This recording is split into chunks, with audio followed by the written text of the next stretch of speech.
All right, welcome to our third lecture on the nervous tissue unit. So now we're moving on to physiology. So anatomy, we've gone over the structure of the neuron, structure of white matter, gray matter. Now we're going to go into the physiology, the function. Now we've done a little bit of physiology, like the function of the myelin sheath. It speeds up the rate of an action potential, a nerve impulse down the axon. Like synaptic vesicles, they carry the neurotransmitters. Neurotransmitters are what gets released into the synapse and stimulate the postsynaptic neuron. Now we're going to talk about how neurons communicate. So we're going to describe the events, and this is going to be kind of complicated, so it's kind of difficult to explain, but events that lead to the generation of a nerve impulse. So remember, that's when a nerve is firing, that's when it's sending a message. It's also called an action potential. So a nerve impulse usually is called an action potential, and how it's conducted or how it's passed on from one neuron to another. All right, so let's get started. All right, so we got to start off with a little review. So this is going back to regular biology. If you took regular biology, if you took ag bio, I don't know if you went over this or not. Anyways, your neurons are surrounded by your cell membrane or plasma membrane. So all your cells are surrounded by a cell membrane or a plasma membrane. It looks like this over here. So it's made of what's called a phospholipid bilayer. Bi means two, so it's two layers. And you can see here, there's an outside layer right here, what looks like balloons and strings. And then you got an inside layer right here that also looks like balloons and strings. The little balloon part, the orange, that's a phosphate. It's hydrophilic. It means it likes water. And then these little strings in here, those are lipid tails, lipids. So they're kind of like fat, and those repel water. So those are hydrophobic. So that's your lipid bilayer. Now they say that the cell membrane or plasma membrane or lipid bilayer, three names, they say it's selectively permeable. They also call it semi-permeable. It means the same thing. If something is fully permeable, everything can move in and out of it. Nothing gets blocked. So it's kind of like your front door in your house, totally wide open. People can go in and out, cats, dogs, air, dust, bugs, everything can move in and out. If your door is totally shut, now it's called impermeable. Nothing can go through it. People can't go through a shut door, dogs, cats, bugs, mice, none of that. If it's semi or selectively permeable, that means that's like if you have a screen door. So your regular door is open, but your screen door is shut. Now it's semi or selectively permeable because air can still move in and out. Maybe tiny little bugs, dust can go through the screen door, but people are now blocked. Dogs and cats, mice, those are too big. They can't get through it. So your cell membrane is the same thing. It's semi or selectively permeable. So some things can go right through the cell membrane. And those are things like oxygen and CO2. They can go right through the cell membrane. Other things get blocked. And let's see where it's at. Where is it? Things that are blocked, ions, charged ions. So if they have a positive or negative charge, they cannot go through the balloons and strings. They can't go through the lipid bilayer. Also, non lipid soluble molecules. Usually we call those polar. Polar. Polar. You don't call them polar because they're cold, like they're at the North Pole or like a polar bear. They're polar because it's like water. They have a part of the molecule is positively charged, and another region of the molecule is negatively charged. Like water is a polar molecule. So is glucose, sugar. Most organic molecules, a lot of them are polar. So they have a positive side and a negative side. Those guys cannot get through the phospholipid bilayers. Also, some things, if they're too large, like amino acids, a lot of times those have a charge as well. Usually they're negatively charged, but they're too big. They can't get through the lipid bilayer. Sugars as well are too big, but they're also polar, so they can't get through. Even if they were smaller, they can't go through. But these right here, these molecules that are either charged or polar or too large, they can still get in and out of the cell, but they require one of these right here. This protein channel right there, it serves as a quote unquote door to allow large molecules, polar molecules, and charged ions to go into and out of the cell. All right, so that's the cell membrane. It's semi-permeable, selectively permeable, so it allows certain things to go in and out, but it blocks others. And remember, some things that can go freely, oxygen can move in and out anywhere along the cell membrane. It doesn't require a door, a protein channel. CO2, carbon dioxide, a gas, it doesn't have a charge. It's not a polar molecule, so it can go in and out. Water can also, but it requires little tiny little doors called aquaporins. You're not going to need to know that, so don't put it in your notes. Let's see what else. All right, so it's these protein channels that allow certain molecules to enter and exit the cell. Polar molecules, large molecules, and charged ions. All right, before we move on, a little more review. So this is types of this is passive transport over here. This is active transport. You're not going to need to like recognize them, but all right, so in nature, you can see these little blue or purple little circles up here. You see how there's a lot of them? There's 1, 2, 3, 4, 5, 6, 7, 8, 9, 10, 11, 12, 13, 14. There's like 15 out here. There's only 2 up here. In nature, things always want to move from where they're in high concentration. So look at it, there's 15 of them out here. That's a lot of them. That's high concentration. Here, there's only 2. That's a low concentration. Things in nature always want to move. They always want to spread out. So without any energy from the cell, these little blue or purple circles, this is simple diffusion, goes straight through the phospholipid bilayer, so that's the cell membrane, from high to low concentration. The cell doesn't have to do anything, the cell or the neuron or whatever. It happens all by itself. This is simple diffusion. So these like little balls could be oxygen, CO2, or a small nonpolar molecule. You can go right through the phospholipid bilayer. Remember, this is the phospholipids, phosphate and 2 lipid tails. So it's a phospholipid bilayer. So this would be simple diffusion. So the ball's moving from high concentration to low concentration. Over here, this is called facilitated diffusion. And this is what we're mainly going to do here in the nervous tissue unit. It's the same thing. Now we're using now it's triangles that are moving. There's 1, 2, 3, 4, 5, 6, 7, 8, 9, 10, 11, 12 up here, 3 down here. So this is a high concentration of those little triangles. Those could be ions. We could say they're sodium ions. So they have a positive charge. So they cannot go through the phospholipid bilayer. But just like oxygen and CO2, everything in nature wants to move from high concentration, where there's a lot of them, to low concentration, where there's fewer of them. Everything always wants to spread out. The only difference between diffusion on the left and facilitated diffusion in the middle, this one requires a protein channel. And that's this purple thing right here. So these little triangles are going to move through the protein channel because they need a door. They're going to move from high concentration to low concentration all by themselves. They're going to rush through this protein channel and move into the cell. Now, the final one is this one over here. Now, whenever you see this little firework, ATP, ATP stands for adenosine triphosphate. That is the energy molecule. That's the molecule that we use for an immediate source of energy. So we eat food, we break down the food into glucose, and in our mitochondria, we convert the glucose into ATP, and now our cells can use it. And this is called active transport because this does require energy. So that's why it's got the ATP there. It's showing that the cell is using energy. But look now, down here we got 1, 2, 3, 4, 5, 6, 7, 8, 9, 10, 11, 12, 13 of these green squares down here. Only 2 up here. So up here is low concentration. There's only 2. Down here it's high concentration. But we need to get those green squares into the neuron or into the cell. They don't want to go that way. These little green squares, they want to move out from high to low. But the cell is going to force them in. And that's why it requires energy. So it requires energy to bring these little green squares from low concentration to high concentration. They also call that going up or against the concentration gradient. So whenever you're moving substances where they do not want to go from low to high concentration, that requires energy from the cell, and that's active transport. All right, so neuron electrical conditions at rest. Now, the neuron never really rests. This just means it's not actually firing a nerve impulse. It's not firing an action potential, but it's always got to stay prepared in order to fire one. So when it's resting, it's really not resting. It's still doing a lot of work. And when it's not firing an action potential, we say it's in its resting membrane potential. Resting membrane potential. So an action potential is when it's firing a nerve impulse. When it's in its resting membrane potential, it's ready to fire one, but it's not actually firing one now, but it still has to constantly stay ready.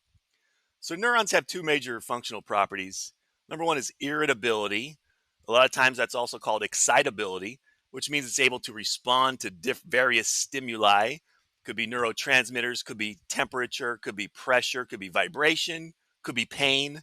So it's able to respond to a bunch of different stimuli. and also conductivity, which means it's able to transmit impulses to other neurons or to the effector organs like muscles. So when you move your arms, that's your neurons, brain going to your spinal cord, motor neurons to the muscles, causing them to move, and also glands and organs within the body. Now, when a neuron is not firing an action potential, when it's in its resting membrane potential, it is polarized. It's polarized due to the fact that there is what's called a concentration gradient between the inside and the outside. So we can go back over here. So these little triangles, we can pretend like those are sodium ions. Sodium ions all have a positive charge. So all these little triangles, they have a positive charge. We have a concentration gradient. So these three in here would also have a positive charge. Positive, positive. But look, concentration gradient. We have a high concentration of sodium out here, and we have a low concentration of sodium inside the neuron. So these guys want to move all by themselves from high concentration to low concentration. But since there's more sodium on the outside, more positively charged ions versus the inside is going to have a negative charge. And the outside of the neuron is going to have a positive charge. And that's called being polarized because you have a concentration gradient. You have more positively charged ions on the outside versus the inside. That makes the concentration gradient. High concentration on the outside, lower concentration of sodium ions on the inside. Now, one more little thing before I leave this slide. All right, so when a neuron's in its resting membrane potential, this right here is a sodium channel. Since we said these little triangles are sodium, we're going to say this is a sodium channel. That's the channel that sodium can go through. But when a neuron is resting, this channel is blocked. Sodium cannot go in. When a neuron is stimulated enough to fire an action potential, this door swings open.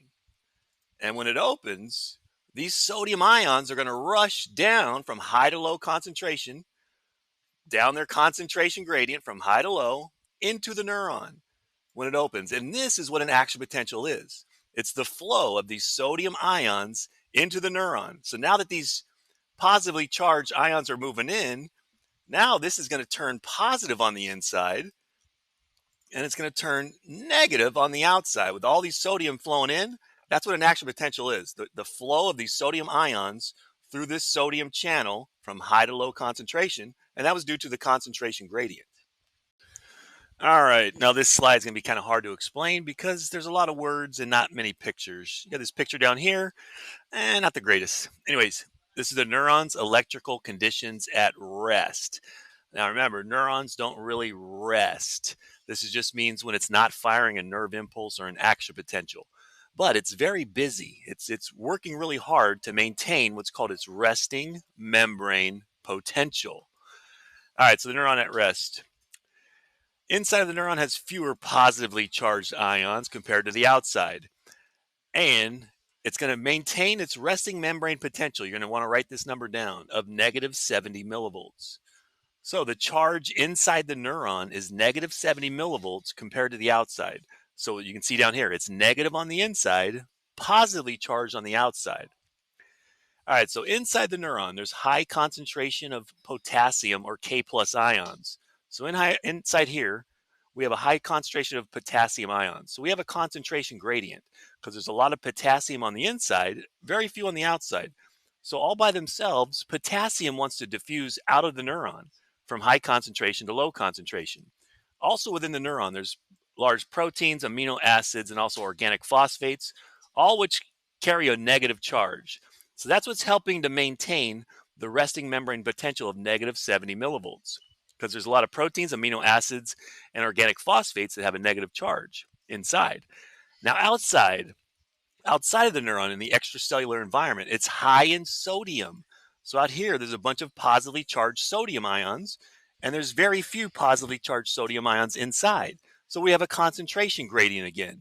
The sodium all by itself wants to move from high concentration outside the neuron to low concentration inside the neuron. All right. Now, there's also things called leak channels. So there are channels on the membrane of the neuron which allow sodium and potassium to leak in and out. Now, there are way more potassium ions or leak channels than there are sodium leak channels. So more potassium is able to leak out from high to low concentration, then sodium is able to leak in. Therefore, since more positively charged ions are leaving the neuron through the leak channels than ones are coming in through the leak channels, that's also going to help to maintain that negative 70 millivolts inside the neuron. And now the last thing, another thing that helps to maintain the resting membrane potential is called the sodium potassium pump. Na plus, that's a sodium ion. K plus, that's a potassium ion. So there's a sodium potassium pump. Now it's gonna move these ions against the concentration gradient from low concentration to high concentration. Since it's moving these things where they do not want to go, it's gonna take energy from the cell from in the form of ATP. But the sodium potassium pump is continuously pumping out 3 Na plus, 3 Na plus ions, and it pumps in 2 K plus ions. So the sodium potassium pump uses ATP energy to pump out 3 sodiums and pump in 2 potassiums. And that's going to increase the concentration gradient because there's already a lot of sodium outside the neuron. And the sodium potassium pump is pushing them outside. The sodium doesn't want to go there. That's why it requires energy from the cell. And also, I know you guys are good at math. 3 is more than 2. So we're pumping out 3 positive ions and we're pumping in 2 positive ions. So once again, we're pumping out more positive ions than we're pumping in. And that also helps to maintain the resting membrane potential of negative 70 millivolts. All right, so I'm going to try to explain the resting membrane potential in picture form instead of words. All right, so you can see out here, these are all the sodium ions. Look at all of them out there. And look inside, there's only 1, 2, 3, 4, 5, 6, 7, 8. So there's a lot of them out here, high concentration of sodium ions. And here there's only 8 little circles, low concentration. So these sodium ions want to diffuse from high concentration to low concentration. The opposite is these positively charged potassium ions. Look at all the ones inside the neuron, and there's only 8 or 9 of them outside the neuron. So these guys want to diffuse out the opposite way from high concentration to low concentration. Here are our leak channels. There's 1, 2, 3, 4. Those are your potassium leak channels. So these slowly allow potassium to diffuse out of the neuron from high concentration to low concentration. And here is a sodium leak channel. It does the same thing, but it allows sodium to leak into the neuron from high concentration of sodium to low concentration of sodium. You can see there's a lot more potassium leak channels than there are sodium. So a lot more potassium is able to leak out than sodium is able to leak in. And remember, these are both positively charged. So every time we lose a potassium, that's making it more positive on the outside and more negative on the inside. And even though we do have some sodium coming in, far more potassium is going out. So that's one way it helps to maintain the negative 70 millivolts resting membrane potential. Now, another way we keep the resting membrane potential and increase those concentration gradients is the work of the sodium potassium pump. And here he is right here. He uses ATP energy. So that's the molecule that cells need in order to perform any function that requires energy. So your cells break down your food into glucose, and then mitochondria within your cells turn glucose and make ATP. So ATP is adenosine triphosphate because it has 1, 2, 3 phosphates. Now, once ATP uses its energy, it releases a phosphate. So ATP releases energy by breaking that last bond between the second and third phosphate, and that releases energy. So after it releases energy, ATP becomes ADP, adenosine diphosphate, 1, 2 phosphates. So it's continuously using energy to pump out 3 sodium ions and pump in 2 potassium ions. So 3 sodiums are going out, 2 potassiums are coming in. So even though we're pumping in 2 positively charged potassiums, we're pumping out 3 positively charged sodiums. So that's going to make it more positive on the outside and more negative on the inside because 3 is more than 2. We got 2 positively charged ions coming in, we got 3 going out. So this is, even though a neuron is said to be in its resting potential, it's not resting because this sodium potassium pump is just continuously using ATP energy to pump out sodium and pump in potassium. All right, so here's the graph of it. So we're just talking about right here. So this is how we're maintaining this resting membrane potential right here of negative 70 millivolts. Now, if that neuron starts to get stimulated by neurotransmitters, or maybe, something's touching your arm, and your sensory receptors are feeling that, that starts to depolarize the neuron. And if it gets depolarized enough, boom, here's your action potential. There's your nerve impulse. And then the neuron works to get back into that resting membrane potential of negative 70 millivolts. All right, so we're going to go over this more. Hope you understand it. And if you're not, we're going to go over it a lot more, and we'll have some activities to try and make this a little easier to understand. All right, I'll talk to you next time.